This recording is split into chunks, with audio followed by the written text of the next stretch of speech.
అలా కష్టం వచ్చినా సుఖం వచ్చినా అమ్మవారి పాదాలే పట్టుకుని ఉండి నువ్వే నడిపిస్తావన్న భక్తి మార్గంలో నడిస్తే కర్మ ప్రూఫ్. ఇప్పుడు ఏమైంది?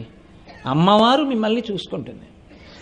ఇలాంటి వాళ్ళు ఎవరున్నారో అలాంటి వాళ్ళ పట్ల అమ్మవారు ఎంత జాగ్రత్తగానో కంటిని రెప్ప కాపాడినట్టు కాపాడుతూ వాళ్ళ పాపపుణ్యముల యొక్క వినిమయమయ్యేటటువంటి స్థితిని తాను తీసుకుని వాళ్ళని కాపాడుకుంటుంది.